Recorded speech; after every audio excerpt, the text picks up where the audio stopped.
Welcome to Season 2 of Digging Deeper Ag Chats with Al, the podcast that brings you timely and practical stories straight from the paddock. From sowing to shearing, fire to flood, and everything in between. We're here when it matters most. Each episode taps into real experiences, expert voices, and grounded advice that helps you stay ahead on farm. I'm Alistair from the Gippsland Ag Group, a grassroots, farmer-led network in Gippsland, focusing on soil, grain and fodder, pasture and livestock. We're here to support producers in building resilient and profitable enterprises across our region. So let's dig in. Welcome everyone to Digging Deeper. We've got a special guest here, Joel Williams. How are you going, Joel? Hello. Good. How are you?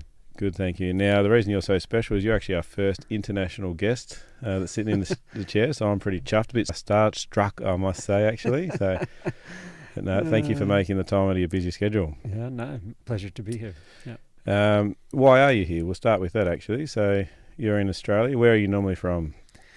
I live in Canada these days. I'm originally from Brizzy, but I moved abroad many years ago, and I've lived up in the Northern Hemisphere, both in the UK and then Canada for the last, I don't even know how many years. We're approaching 20 years, I guess. And still come back to Oz regularly for work. So I'm here for the month of September and travelling around Victoria, WA and New South Wales and doing a bunch of talks and events. Did you study in Australia and then move overseas, or did you study overseas? So I studied agricultural science at UQ in Brisbane. So I specialised in kind of soils. I had a kind of keen interest in soils 20 odd years ago, and back in the times when soil wasn't quite the buzzword that it is today. So I would tell people that I was studying soil and choosing all these soils electives, and I had this kind of keen interest in soil, and I usually get raised eyebrows. People are like, soil? It was a bit more of an unusual thing at that time. And so it's funny how all these years later it's, now everyone's talking about soil. Yeah, so a bit of a pioneer, you might say. Accidental, yeah. Accidental, yeah. Probably one of the few decisions I've made in my life that had such foresight. Can't say I've had too many others of those. So I know here at the Gippsland Ag Group, in the last probably 3 years, soil is something we've been looking at a lot and gaining a lot of interest and traction. But from a scientific background, when you were studying it, was it fairly new concepts back then as well?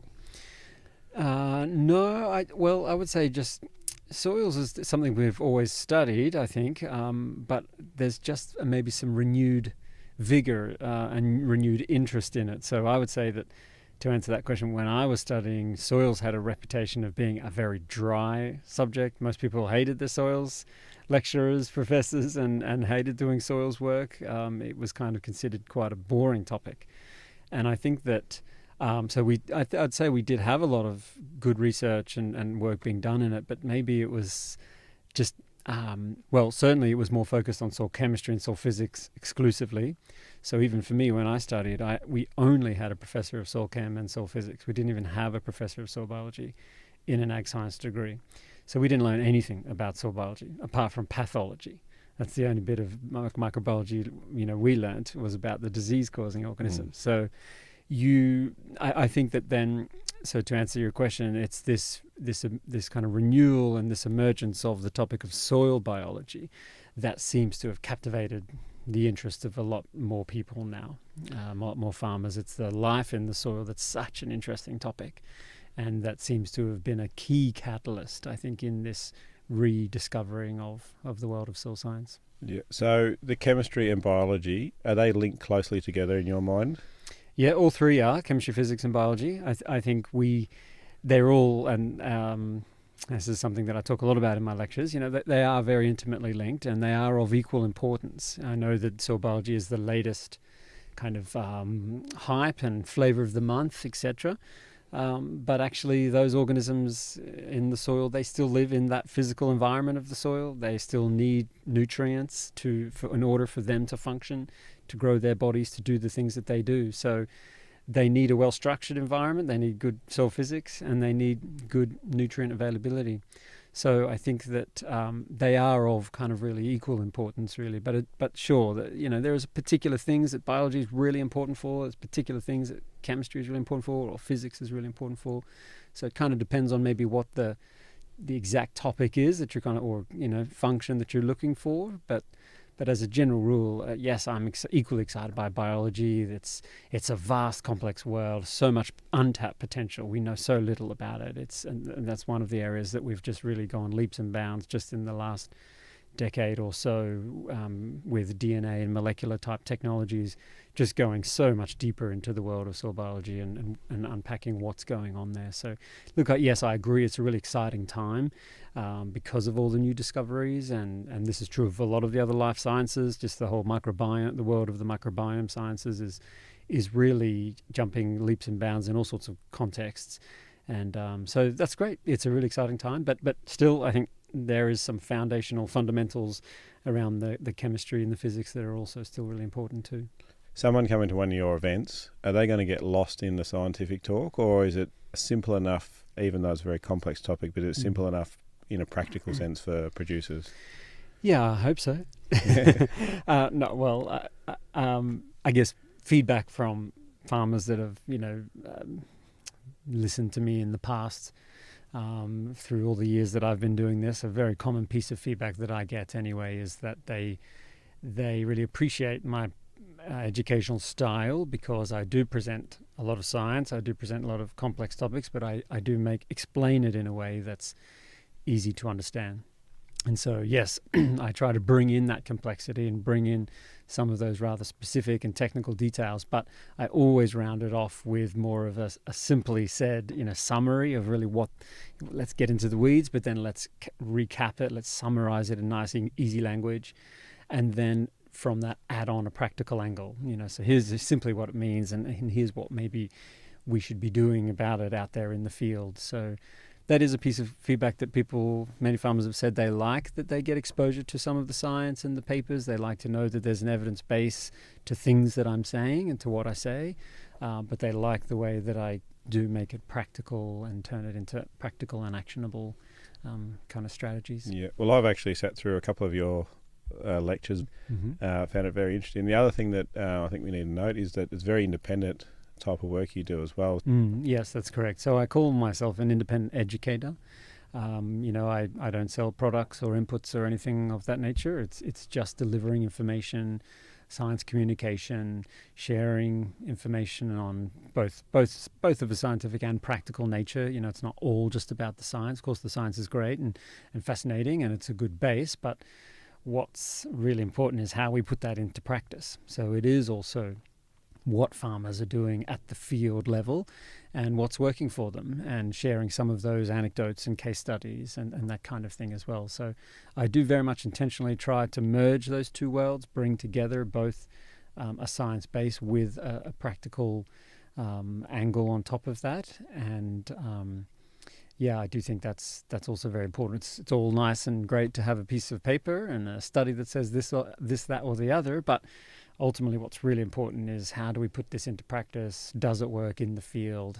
How best do we do that? And I think that's much more the challenge of farming, is making things work in the field. That's definitely much more the challenge than the science per se. But yeah, I think that is a really important part, and that's also what I try to share through the travels that I do internationally. I equally learn from farmers. I love going on to farms, seeing what's actually working for them. I love hearing about what they're doing, what's actually working and what's not, and that's another important part of what I try to bring into the educational work that I do.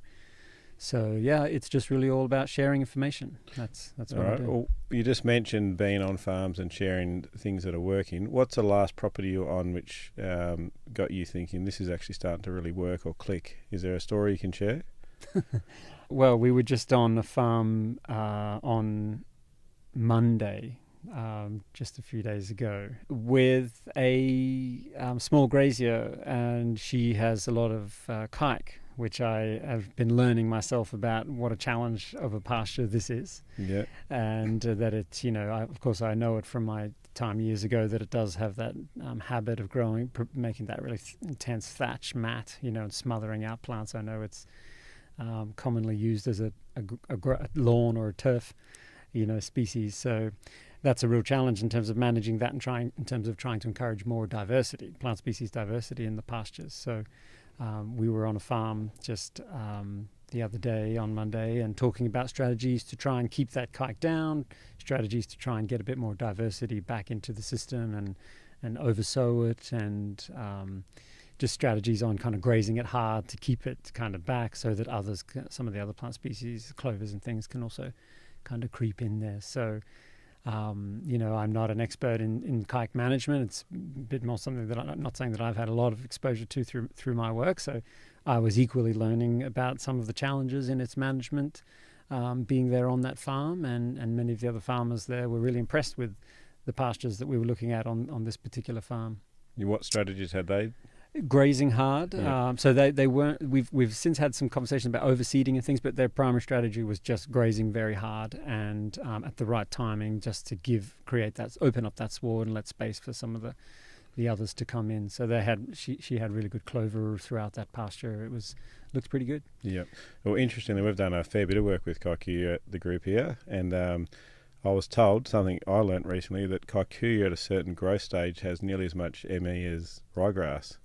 Okay. But it goes off really quickly and then has very, very little, if nil sort of energy level. So this word cardboard kept kept popping up in amongst conversation. Yeah, no, definitely. And the other good thing about it, it's very active in summer. So summer rainfall, a lot of guys like it with the variable climate here in Gippsland, and so a shower of rain in summer and it will bounce back very quickly. So not all bad, the old kike gets a bit of a bad rap sometimes. So. Yeah, that's right. Yeah, I heard we were talking a bit today again about it, and it was a little bit, the analogy was used, it's a bit of a friend and a foe. Yeah.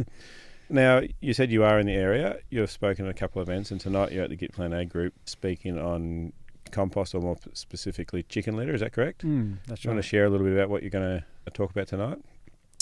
Sure. So I hear there's a lot of interest in chicken manure in recent times, and that's a common thread you find with the broader discussion about organic amendments and manures and things generally, is that there's kind of this seesawing and ebbing and flowing of interest in organic amendments. As the price of synthetic fertilizers, bag fertilizers goes up, there's always a lot more interest in looking at organic amendments and how they can kind of complement and supplement during those high prices of the bag ferts. But organic amendments like chicken litter, they do a whole lot more than just provide nutrients, and I know that's often some of the motivator for farmers to come and weigh up the economics of the cost of those nutrients, looking at those, doing the analysis on the different costs and the economics of those different forms of nutrients, be that from the bag or from a manure. But organic manures do a whole lot more than just provide nutrients. They have a lot of co-benefits and multiple benefits, and in terms of improving, conditioning the soil and building soil carbon and all of that kind of stuff. So really the talk today, we're going to kind of cover some of the ins and outs of what does manure do to the soil, why is it good for the soil, what are some of those benefits of the use of manure. We'll talk a little bit about its role as a fertilizer, as a nutrient source, and how we can also use that to kind of complement our traditional fertilizing strategies and integrate those two together. And just a little bit about the differences between using fresh manure or maybe composting it, and some of the opportunities and potential there, and differences when we also compost, and how that might kind of change the nutrient profile or the nutrient stability of those nutrients, and also address some of the concerns around pathogen or weed seed introduction, that type of thing. And composting can be a good way to address these. So really it's going to be a bit of a deep dive into all things kind of chicken manure management, poultry litter management, what it does, what are the benefits, and how to get the most out of it. Do you do anything with the compost teas and the like? Yeah. That's something I've done a long time ago, and actually when I first left Australia, I was moved to the UK and based over there for about 10 years, and that was at the time, so this would have been 2007, that I moved there. And so, yeah, I worked on a farm that was also doing soil biological analysis for farmers around Europe. And we were doing all sorts of work with composting and compost extract and compost tea production, and kind of putting those samples through the lab and looking at them from a microbiological point of view and applying those to soils and plants, and kind of just trying to monitor and see how these kind of inputs impacted the system. So yeah, that's something a long time ago that I have played around. Did a lot of kind of brewing at that time. So back in that time, there was a bit more interest in the compost teas. So the brewing of the compost teas, that's kind of adding the oxygen, bubbling it away, adding food sources in the compost, and kind of culturing that for 24 hours or so. That was kind of the thing that was more prominent then. And in these last now many years since that time, in the last 15 odd years, it seems there's been a real shift more now towards compost extracts. And I think rightly so. I think compost extract is really then just about mixing compost and water, and just extracting out, washing out the biology, and whatever comes out is that's how you use the product, just as it is. And it's a lot more, it's a lot kind of low tech. It's a bit easier to manufacture these compared to brewing a tea. There's a lot less planning and foresight. It's a lot easier. And I actually think it's a better strategy anyway, as compared to the brewed teas. So it seems to be these days that there's a lot more use of compost extracts instead of compost tea. And I think rightly so. They're just a lot more practical, and I think they've been a lot more successful, therefore, about being adopted by farmers, because they're just a bit easier to use. Yep. So is there a benefit in actually the extract rather than just spreading the compost out directly, or is it an application thing that makes it easier? Yeah, it's the application. So, it's nothing against a good old traditional compost and putting that into the soil. You're getting all those same organisms applied into the soil, plus you're getting the benefit of the additional nutrients and some of that organic material as that'll decay and break down and feed the soil. So it's much more of an overall kind of soil conditioner, soil improver. With the extracts, you're using water to wash them out and primarily just get the organisms themselves. Yeah, a little bit of soluble nutrients and things as well, but you're mostly getting the organisms, and you're kind of then missing out on some of the bulk organic material, the bulk carbon additions. But the benefit of the liquid is it's just then very user-friendly to apply. So you can put that liquid on a seed as a seed treatment. You could foliar spray that in theory. You could inject that into the soil or dribble that into the furrow in a cropping context. So there's many ways with a liquid that you can then get that in close contact with plants. And that's kind of really the goal. So really it's just about kind of a bit more user-friendly, and that with a compost, when you spread that on top, if it sits on the surface, if particularly here in Australia, if depending on what time of year you're spreading that, and if it's maybe a hot sunny day, you've got a lot of UV light coming in. So when that compost sits on the surface, you actually, if it's a hot day sometime after that, it can start to really dry out. Some of the biology actually can die off or certainly go dormant. You're not really getting that biology right down into the soil, which is where you really need to get them in order for them to survive and thrive and function better. So the compost is great, and it's a great soil conditioner overall. But if you're trying to specifically go this kind of probiotic route and put some organisms back into the soil and re-inoculate the system, then that's where the liquid has a lot of advantages. All right, we've got a couple of rapid fire questions for you, because there's a couple of things in there that's triggering my mind, and we had a few questions come in, so we'll see how you go at answering these. Is a foliar ant, because you mentioned foliars ant, can a foliar ant replace most soil nitrogen? You said rapid fire question. Right? Does that mean I have to give a rapid answer, or No, is it just rapid question? The question, yeah, and then the response can be as long as you like. Sounds like it's more complicated than. Yeah, that's right. Yeah, no, let's try and keep the answers a little rapid too. I as a general rule, I would say no. I don't think it can supply 100%. I think there's, in a lot of cases, particularly maybe in cropping, you're still going to need some soil applied, but certainly a foliar can replace some of those kilos, definitely. There is scope for some substitution up through the foliar.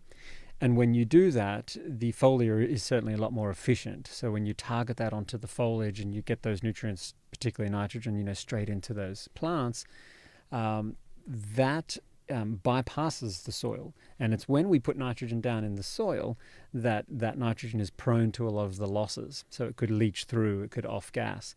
So when we minimize those losses, that means we can use less and be more efficient and targeted. And that's the big benefit of the foliar spray that it brings. So yes, it can substitute some of your soil-based nitrogen, but particularly for annuals, you do generally need some soil-based nitrogen because you've got to kind of establish that crop first, and you've got to grow the leaf area first. And once you've grown that leaf area with a bit of soil nitrogen, then you can use the foliar to finish it off once you've grown some leaf area. Yep. But in a dairy context, say, I know some guys there who are doing 100% foliar. And in fact, they're achieving great results, 50-odd% nitrogen reductions compared to their previous granular soil apply. They're using about half as much and doing 100% through the foliar. But I'll caveat that and say that even if you're doing a 100% foliar a strategy, that's not to say that 100% of the nutrients are coming from that foliar. So even if you're putting none in the soil, the plants are still getting some nitrogen out of the soil. So nutrient cycling Exactly. is more active in the soil. Exactly right. Yep. And just on that, we've had a few people that tried foliars and say, it's no good, it's not worth it. But they've often gone straight with a nitrogen product. But you wouldn't recommend just a nitrogen foliar spray. You've got a bit of a combination of things you would put on in that foliar. Do you want us to talk quickly about what needs to go in to assist in all that? Yeah, sure. Okay. Firstly, I'll just say that urea as a form of nitrogen is a really good choice and a very favourable form of nitrogen to be applied through the foliar. And we can skip on all the details, but it's just the nature of the form of that nitrogen. It's very, very very rapid to be absorbed by the leaf. It's very, very quick to get in, and it's a very beneficial form because it's a carbon-based form. It's got some carbon attached to it. It's a very efficient form of nitrogen for the plant to utilize. So if people have a choice compared to, say, something like UAN or anything in the ammonium nitrate form, those are a bit less favorable. Urea is preferable from a nitrogen foliar point of view. So simply just dissolving urea in water? Yes. Yep. Correct. So yeah, you're right. Now the key here for a good foliar spray is it's not about just the nutrients on their own. You've also got to apply some additional additives and consider some other factors in the water quality of the spray in order to ensure that you get a good response. So the few other key things that I would just quickly focus on, one is water quality, as I've mentioned. You've really got to have as clean a water as possible, rainwater if you can, or at least the blended rainwater with your dam water or groundwater. Or using something like a reverse osmosis. You really want as clean a water as possible because water sources will have contaminants in there, things like carbonates or bicarbonates, alkalizing materials, could be high iron, could be other things. All of those things essentially are contaminants that when you start to solubilize nitrogen or other nutrients, when you solubilize them in your spray tank water, those contaminants are actually binding and locking up the nutrients before you've even applied them. And they also do this with our pesticide applications as well. They can bind up and render some of our pesticides ineffective before we even go and apply. So you have to have as clean a water as possible when doing foliar sprays to minimize some of these internal lockups. Then it's about, particularly with nitrogen, it's about adding a carbon source. And there's a couple of different good reasons for this, but that carbon source is like does a few different things. It's kind of like a sponge that will bind to that nitrogen, and that really helps to stabilize the nitrogen and to prevent some of those losses, particularly the volatilization of urea up in the air as ammonia. So a carbon source will help to bind to that nitrogen, stabilize it, but a carbon source also can help to what's called chelate or complex, so it'll again bind to, and that actually can support the uptake or make the nitrogen pass into the leaf more effectively. So when I say carbon source, I'm talking about things like molasses, could be fulvic acid. Fulvic acid, that's right. Seaweed or kelp extracts, fish hydrolysates, that type of thing. So any of those types of additives are just great kind of stabilizers, but then they also enhance the uptake of the nitrogen that you mix with it. So that would be key. And then the other final kind of particularly important thing is the spray pH. So if the spray pH is very alkaline, again, this is not optimum for absorption of those nutrients through the leaf. We want a slightly more acidic spray, overall spray pH. So using something like a bit of citric acid as an example, just to bring the overall final spray pH down to around about 5 to 5.5, around about there. That's going to be more optimized for better nutrient uptake. So I would say just there's probably a long list of other things we could dive into. But those would be kind of 3 key takeaways that if you've tried a foliar response and a program, you haven't necessarily seen a good response from that, I would look at those very important things: water quality, a carbon source, and the spray pH.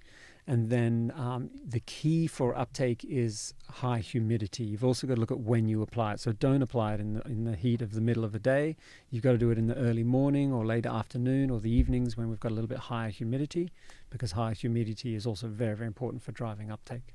Yeah, and I think I remember you said the spray rates, if we can increase the spray rates like litres per hectare, helps as well. Is that correct? That's right. Yeah, and I know in different parts of the world, some farmers hate this suggestion.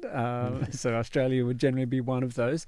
When you start talking about, big farms on big acreage, the last thing they want to be doing is putting more water per hectare and taking longer to do the spray. So I get the practical reality of it. But yes, if you can go a little bit higher on the overall water content per hectare, then that helps to just add a bit of extra moisture into that canopy and just kind of raise the humidity. Just in that microclimate there, you get a little bit raised humidity there from a bit of extra water. And again, that kind of really helps with the uptake. A few key takeaways, so hopefully some people can put that into action. It'll be really good. Next, that was a long rapid fire question, wasn't it? We'll pick out a couple more, because I know the other thing that you talk a lot about is mixed species. So more species in a mix is always better. Oh, I would say false. False, yeah. So, like, as a general rule, of course, yeah, we like to say more the merrier, more the better. And there's an element of truth to that. But at some point in time, it's not really about the number of species. So, like, if that were true, we would say, okay, well, 2 is definitely better than 1, 10 is going to be definitely better than those 2. Or does that mean that 20 is going to definitely be better than 10? Are we confident that 50 is definitely going to be better than 20? Is 100 definitely going to be better than 50? Is 200 definitely going to be better than 100? Is 500 going to be better than 200? So at some point in time, it doesn't matter, so it's not always the more the better. But I would say this, the important point here is it's not the number of species per se that's the important thing. It's having functional diversity. So different plant families, for example, or different functions that different plants provide. If you're adding another plant species that is adding a different function or is of a different family, then yes, it can be beneficial. But if you've already got, some grasses and you add another grass, well, it might not be, you're not necessarily adding anything different. Sure, it's a slightly different species, but they're still grasses. So let me give you an example. If I had a choice, if I was going to grow a green manure or a cover crop, if I had a choice between an 8-way mix and they were all legumes, we had 8 species mix of all legumes, or if I had a 3-way mix of 1 legume, 1 cereal, and 1 brassica, I would choose the 3-way mix.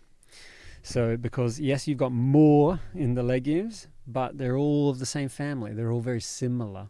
There's not as wide of a difference between them all. So I wouldn't say that always more is better. It's about, yes, generally we want to get more, but we want more different functions or different families. And if you're adding different functions and different families, then yes, then more can be beneficial. But at some point, I don't think it starts to matter. Yeah, that's a nice answer. Fairly rapid too. So we got some more here as well. Can you fix biology without fixing nutrition? Ooh, yeah, this is a good question. So I guess if we kind of think back to the world of kind of biological farming, there's always been a bit of a debate. There's been kind of 2 sides. If you look at, say, the chemistry first approach, it would say that, you've really got to optimize the calcium to magnesium ratio, you build your soil organic matter, you've got to create a nice home for the environment, for the microbes to thrive.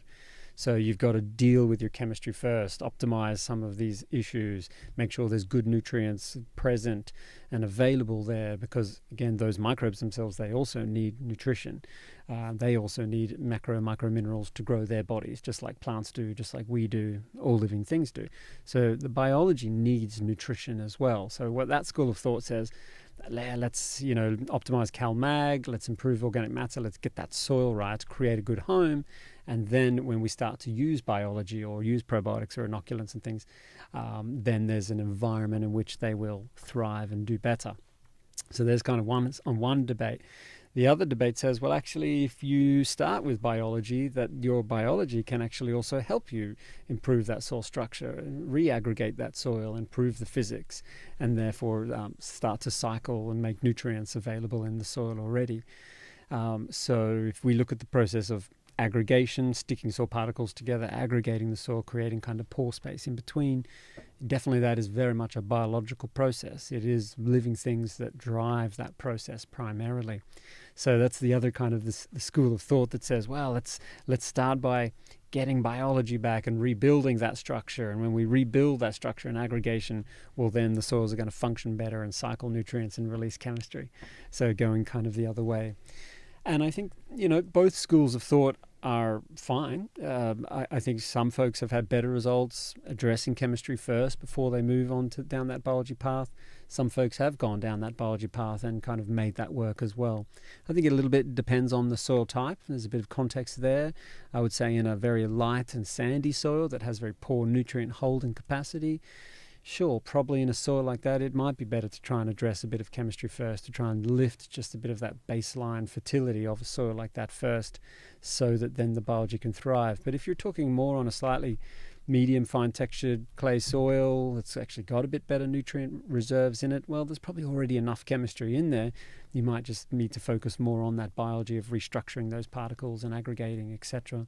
So I kind of think it depends maybe on the soil type, and some of those other kind of contexts around that too. So I don't think there's a right or wrong. I think there's many roads to Rome.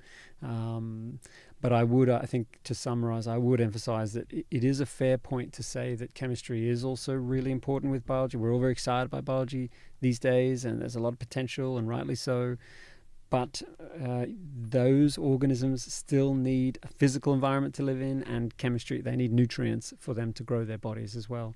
So again, they all come together in this big piece that we have to manage them all. It's not necessarily one or the other. Yeah, well, I've actually got probably a similar question here. You've half answered, I think. But the biggest misconception you hear about regen versus conventional systems, is there an either or are we starting to move to something that it's part of both now? Yeah, that's a good question. Yeah, I think so. I think it is a continuum. So let's go back. Let's go back 20 years. We used to have the same divide between organic and conventional, and this was one on the other one side, and one was on the other, and never shall the two meet. It was this opposing us and them type thing. And I think what we're seeing now is that actually it is what we are currently calling regen. That is kind of the middle ground between those two. And I think that's been a really great thing. It's actually brought farmers together, much more closer together, to realize, actually there's a whole lot of common overlap between both organic and conventional. There's a lot of things that they have in common. And Regen has really kind of brought that, and soil health and Regen have really brought that to the forefront. And you see it very much at field days, or like we were today, out in the paddock, digging, talking, farmers asking questions, having a discussion. These days at a soil health kind of focused event, you can't tell who's conventional and who's organic. The types of questions they're asking are actually all quite similar. Everybody wants to know how to improve their soil health, how to get the most out of the soil, build soil carbon, whether or not you're a conventional or an organic, in a low input or no input farmer. Everybody wants to improve the health of their soil. So I think that Regen itself has become that middle ground and united a lot of farmers' interests in this kind of topic of soil and soil management, etc. And so along that same analogy, I would say between all these extremes, it's you've got all sorts of hybrids in between. So now kind of regen has emerged, and now the premise of your question was, okay, what about between regen and conventional? And I think the same deal will follow. There'll be somewhere in the middle now between those two. So we've already stepped into the middle from organic into regen, and I think sure we can step closer to somewhere in the middle between regen and conventional. There will be pieces of both of those schools of thought that are both valid and both useful knowledge or strategies that will depend in different contexts and etc. But there's always something we can learn from these different systems, and kind of what folks are doing now in this kind of regen approach. There'll be a lot that conventional farmers can learn from that, and vice versa. So I think we'll kind of, in another 20 years, we'll have probably some other term. We won't be saying regenerative anymore. We will have some other term, and it might be this kind of coalesced middle ground again. I think what you mentioned at the start with the prices of some of the inputs going up, people start to look at alternative, or what they would see as alternative to make a profitable business still. So sometimes it's forced out of our hands as well, I guess. So that's right. Yeah. So we've got two more. We'll start with this one. So soil health only pays in the long term. True or false? And explain, I guess. Oh, that is a tough one. There is a few studies that have been done trying to look at the economic benefits of soil health, and of course it is a tricky thing to quantify. And I would say, as a general rule, I would generally agree with the premise of that question, is that yes, it is a bit more of a long-term game. So that has been one of its kind of challenges of this kind of adoption of soil health. So, well, where's the economic gain for me? Where's the return on investment on this? How do we justify some of these practices or strategies or inputs and things? And that's fair enough. That we do need to be making good and conscious economic decisions, as farmers are very well versed and used to having to do. But I think it's some of the strategies, some of the things I think can be very short term and can be very paid back very quickly, but some of them are more long term. So I do think it depends a little bit. But if you had to force me to say yes or no, I would probably say that I think for most cases, yes, it is more of a long term gain. And it is something that farmers need to kind of do. They may not see instant returns on this. It may be something that they start to reap the benefits of many years down the line. And I know that is a great challenge. I think for the most part that is true. I think there'd be certain examples, but I think for the most part it is true. And one of those things is I know everyone's a little bit sick of this word resilience in this country now, but it is a good example of the types of changes that you start to see. The soils become more resilient. So when you do have those wetter years or drier years or hotter and cooler years, you start to see less of those dips and troughs, etc., and highs and lows. And you may not have as high as a high, but you may not have as a low as a low. It kind of evens out some of those. And that is, from a business point of view, where farming is just becoming increasingly difficult and risky. There's so many challenges from the weather and onwards into other regulations, all sorts of other things.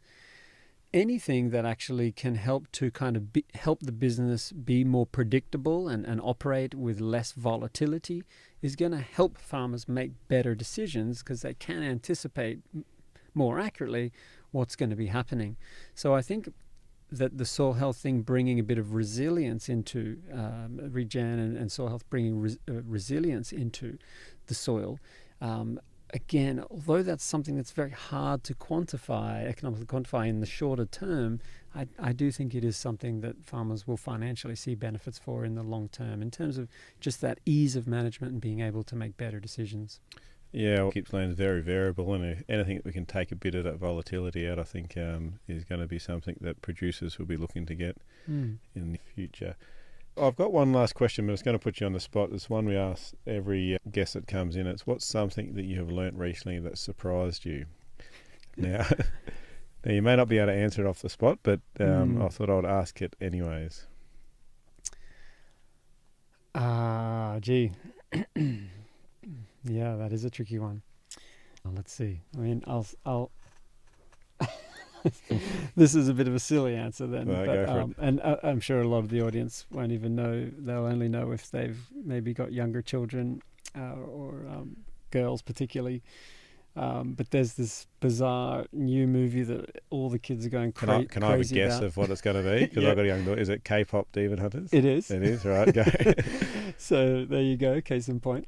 Yeah. I guess when I first heard this, when my daughter told me this, that this was the name of the movie and that she was really excited to see this, and they were all talking about it in school.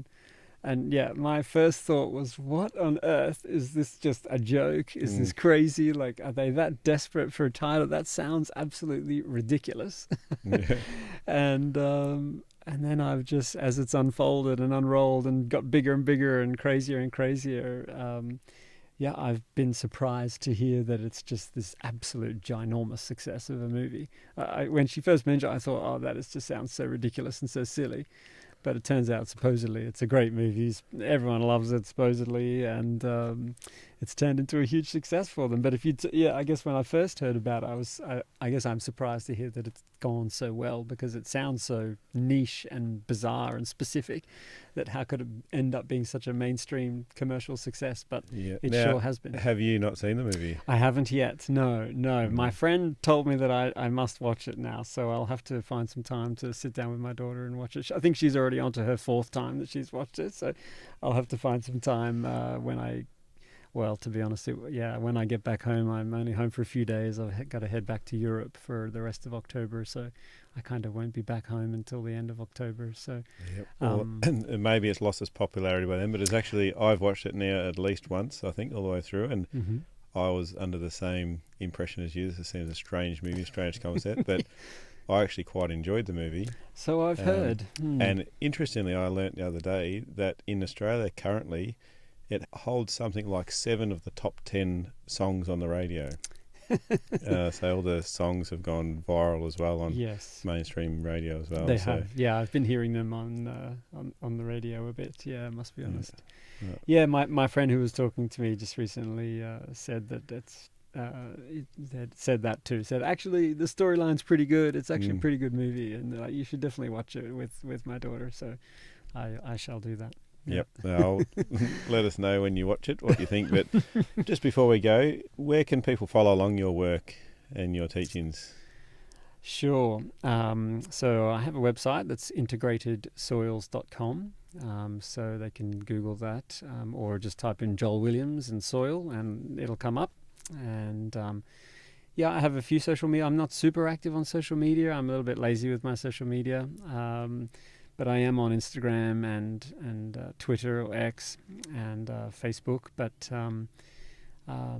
people can find me on any one of those 3. But I can't say that I'm a super avid social media poster. I probably should do more, but I just, there's only so much you can do in daylight hours. But, exactly. Search up Joel Williams, Integrated Soils. Integrated Soils. Yeah, and you'll find plenty out there. Some stuff you probably don't even know is out there, Joel. He's out there. So I found a lot when I was scrounging around. So yeah, and, I've got lots of talks and things on YouTube. So if people want to hear a little bit about, if they've not heard me speak before and would like to hear a little bit about what I do or how I do it, then they'll find some stuff on YouTube too. Yeah, I really appreciate your time, Joel, and look forward to tonight's session. So thank you very much. Awesome. Thank you. All right, bye for now. Cheers.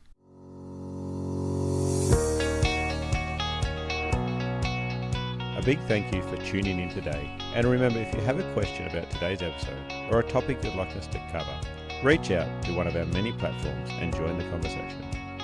We're here because of your passion and commitment to agriculture. Together, we can build a stronger farming future. This podcast is made possible by the Future Drought Fund Regional Drought Resilience Planning Program, co-funded by the Victorian and Australian governments. This episode was supported by the Topsoil Project.